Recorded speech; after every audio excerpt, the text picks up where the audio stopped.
Alright, welcome back to Super Sentai Review, episode 405. We are finally back to Kyoryuger after 3 weeks. Yes, I did do a review yesterday, but this is the first time I can watch an episode of the series in basically 3 weeks. Well, this time we're discussing episodes 37 to 40 of Kyoryuger. Now, one of these episodes, episode 39, is a sequel episode. Well, it's one of those rare occasions where we have an episode of the series be a sequel to the summer movie. This one has a return of Mikito, basically the original character of the movie, and Brutal Soldier D returns.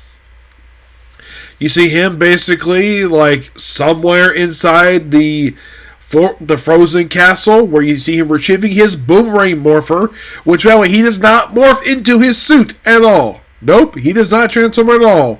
He hasn't, does not transform. I'm like, really? You basically steal this back.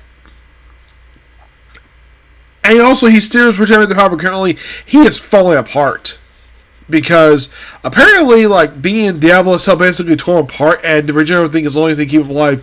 And he drinks the regenerative water like it's whiskey.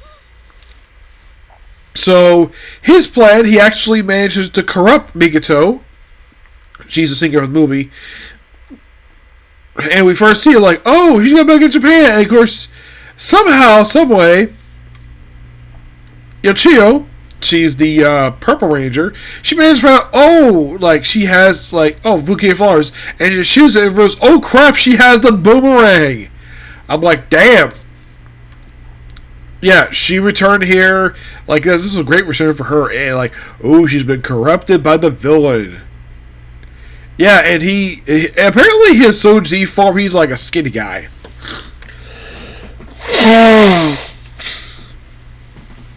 Because normally put the monsters, or at least people associated with them, usually very have some muscle on them. This guy is very, very thin. You think, what about Dagoid? Oh, by the way, in episode 87, Chaos disappears for a few episodes because some go his hand because of Diablo's spirit. So, yeah, great thing. And of course, basically, the two girls basically bonding over the fact that they're in love with the same guy, Daigo, aka King, and it is a fun episode.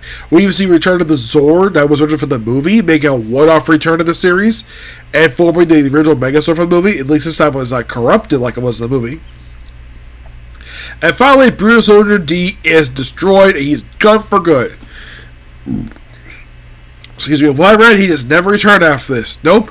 It's like they probably brought him back because he technically wasn't destroyed in the movie. He just fell in the Megazord in the movie. So I guess they figured out, hey, why don't they bring the guy back? He is canon character. But yeah, fun episode 39. But 37 is interesting. So, yeah, so apparently they can't create monsters, and yet in episode 40 they can create monsters, no problem. So they're made of the Ghost Army.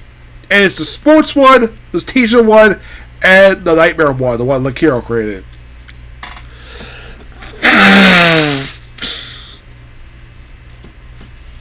And they're playing body swapping, which, yes, this was adapted into Super Tower Charge. I remember this very well, except that they only did it to two of them, not all of them for some reason. Heck, they even had one point in the episode where Torin swaps bodies with Teacher One because they're Diablo's army, so why not? And the whole thing is basically Soji learning Torin's finished move, first mimicking his thing, but the way he does it, it concentrates his body, but he's going to teach him it anyways. But overall, great episode. 38 is kind of a weird one. Yeah.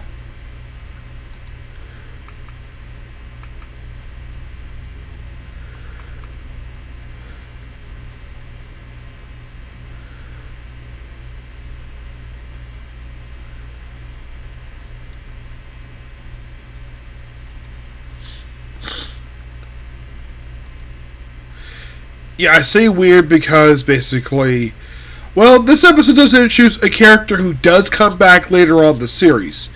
Yeah, it's like the whole, and of course, this does introduce an idea that they have in this episode of possibly choosing a successor.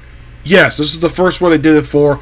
They also have episode 40 as well, because, well, his powers were fully recovered from his previous battle, so he figured basically he might need a successor. But he doesn't get power long enough for him basically to have one more battle. It is kind of interesting.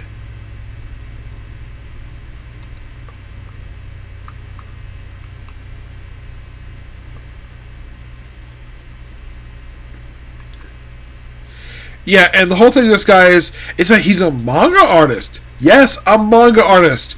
As far as I can tell, for characters who are manga artists, mangaka as they're called, I think this might be the first time we had a character in the series who is like this.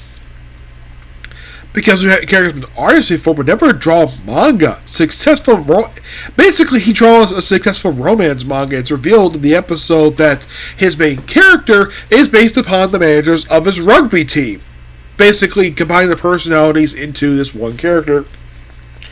And apparently, he keeps his gender hidden. I'm like, that's interesting. Yeah, I have heard that's kind of a thing for mangaka to do. They might hide their gender. Because, you see, people who write manga like to be private people. Despite the fact they have all these fans. Also, we figured out that the hero is a fan of this manga. Well, this actually was due to... I wouldn't say this is Amy's fault. The fact that this monster became a fan of this manga because during an episode... I think it was like early in the series. Well, Akira managed to break into he managed to come into the spirit base by also stealing one of the weapons. He comes in and he doesn't destroy the base. Oh no, he actually just reads Amy's manga just left there and just becomes a fan of it. And we see later on in the series, he actually, throughout the episode, sometimes he's not, let's say, growing monsters, he's reading his manga. Which, unintentionally, this was something that was building the background for a while, and I'm glad that they paid this off. I thought it was really cool. And we had he poses a fan who's sick, and Amy basically poses the artist who, the mangaka, and the artist, even though she's not basically or drew it, but the artwork is actually genuine, because it's from the actual person.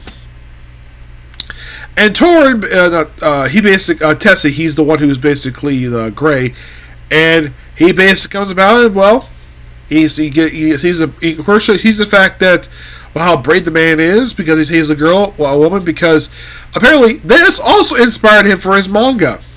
I'm like, that's interesting.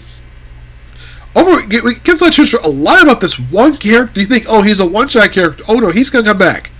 Don't worry about that. This is basically. This episode 40 is planting seeds for the finale. Speaking of episode 40, this is one of the Sentai's favorite type of tropes, a movie monster. And so, yeah. Like a little bit of romance. Apparently the opening scene is inspired by Kamen Rider W. Interesting. Yes. So... is basically a person. Of course, you have Kaneda. Basically, she's one posing as these women. And fun fact, her human form is actually her voice actress. Yes, one of those rare occasions where you actually have people who voice them actually play the human form. That does happen, but doesn't happen very often. And then, get this, the B plot of this thing is apparently Naosun's sister has set him up with a woman for potential marriage, and he had what was his name, Kimiko, and he sees her like, oh crap, it's Kaneda, and of course she's like, oh crap, it's Kira Blue, like, he knows right away this is not a regular woman, this is basically Diablo's soldier, like, somehow he knew right away because when they looked at each other, sorry about that, my mouth's been around anybody a couple days. So, and somehow in the episode, Kaneda basically falls in love with him and loves his old man jokes. Yes, and here's something. Of course, after the one meeting, I think it was where basically him and his are just walking on the sidewalk, and then he sees Romulus just in an alleyway. Apparently, he was exhausted from his previous battle, and despite the fact he's hiding the fact he's a Kyoryuger, she knows that he's basically a Kyoryuger because she sees this emblem on his little outfit. Yep. So he ends up staying at their home, and of course you have Uchi and Sanji basically looking after Romulus. And apparently he does note to her basically when she's basically one point basically when she's fighting the goons emergency, which is a nod to Deca Ranger. What's the movie magic? Only 2 genres this time, surprisingly. Actually 3. First, cop drama. Yes. And then it was high school gang drama. And for some reason, Sanji is the only one whose outfit does not change. Because he wears school uniform anyways. Which, I found that interesting, the fact that he was the only one who didn't change. I thought that was kind of cool. And he does note that. And the third one is Monster Movie. And apparently this actually was not Amy's, first 2 Amy's fault because apparently she thought of these things. And apparently it was actually Torrent's fault because Amy keeps leaving DVDs in Spirit Base. I thought this was kind of funny. And oh yeah, by the way, he found the humans into the monster's chest because Cassandra basically is she fell in love with Naosun. I'm wow. And then she kind of basically, this is also kind of a setup for, and of course basically it was wow, she's really strong. So 38 sets up the finale. This one does too. Yes, basically, ooh, she's really strong. Excuse me. And the case of Cassandra, her whole thing in this episode sets up basically the plot thread of the next few episodes why I read. But really good stuff here. Love these episodes, and I can't wait to discuss the last 8 episodes. So we're probably going to wrap this up in 2 videos, but with an additional third to discuss the 100 Years Later movie. Yep. But yeah, that's particularly a particular view. Please be sure to like, comment, subscribe, turn notifications, and do the dislike button. Next up, basically, when I get back from going to Wiregrass, I'm going to talk about basically the next 4 episodes and the first of 2 Common Quarters. Okay? Next video. Bye.